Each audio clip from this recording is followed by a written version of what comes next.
अ, सबसे पहले तो अपने नेता उपेंद्र कुशवाहा जी को हम धन्यवाद देना चाहते हैं मेरा चयन करने के लिए। पार्टी के राष्ट्रीय लोक मोर्चा के बाकी सारे नेता और कार्यकर्ताओं को धन्यवाद देना चाहते हैं। प्रधानमंत्री नरेंद्र मोदी जी और मुख्यमंत्री नीतीश कुमार जी के नेतृत्व में काम करने का मौका मिल रहा है, उसको लेकर के अभिभूत हैं। और जो जिस तरीके की प्रचंड बहुमत आई है, जनता की सेवा करने का मौका मिल रहा है, उस जिम्मेदारी का भी एहसास हो रहा है। ना एमएलए ना एमएलसी ना ही मंत्री पद का शपथ ले रही है, उस पर क्या ये ऐसे अपने संविधान में भी इस तरह की व्यवस्था है, जो व्यक्ति किसी भी सदन का सदस्य नहीं हो वही मंत्री बन सकता है। अगले 6 महीने में, शपथ लेने के 6 महीने के अंदर में किसी सदन का सदस्य हो जाना होता है, तो वो समय आने पे हो जाएगा। क्या लगा पिता जो है आपकी माता पर भरोसा जताएंगे एमएलए का टिकट दिया, मंत्री बनने के बाद तो आपको जो है आगे किया, बाकी नेता जो जीत करके आए उनका नाम आगे और उन्होंने क्यों चयन किया, आप उनसे पूछिएगा वो सही जवाब दे पाएंगे। हम तो इतना ही बोलेंगे कि मेरी जो योग्यता है मेरे परिवार के साथ जोड़कर नहीं देखे, समय दे उस पर हम खरा उतरेंगे।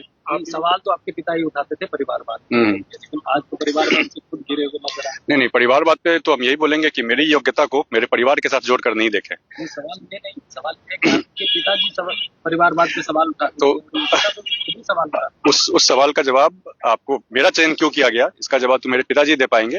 जहां तक कि परिवारवाद की बात है, आप देखिए ऐसे भी आप आजादी से लेकर अभी तक देख लीजिए, हर थोड़े थोड़े समय पर आप देखते रहेंगे कि राजनीति का अपराधीकरण होते रहा है। आप समय समय पर देखेंगे कि कई सारे लोग जो भ्रष्टाचार करके, जनता का पैसा लूट करके भ्रष्टाचार करने वाले लोग, घृणित से घृणित अपराध करने वाले लोगों को भी राजनीति में मौका मिल जाता है। ऐसे में जब एक पढ़े लिखे साफ नियत वाले युवा को मौका मिल रहा है तो इस चीज का स्वागत होना चाहिए। बिहार वासियों के लिए क्या मंत्री बनाए गए हैं, तो सबसे पहले तो जो जिम्मेदारी मिली है सभी लोगों को हम बताना चाहेंगे कि उस जिम्मेदारी पे हम पूरा खरा उतरेंगे।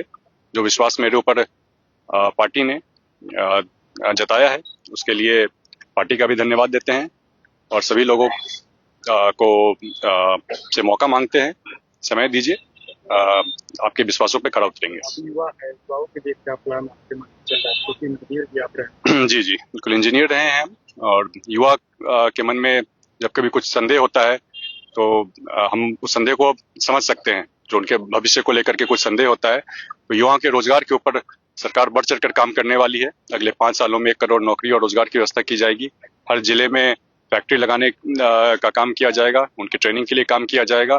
अब तो युवाओं के लिए ITI जो अब तक चल रहा है उसमें अब नए नए कोर्स, जो नए जमाने के कोर्स हैं, AI हो गया, मशीन लर्निंग हो गया, इन सभी चीजों को जगह मिल रही है।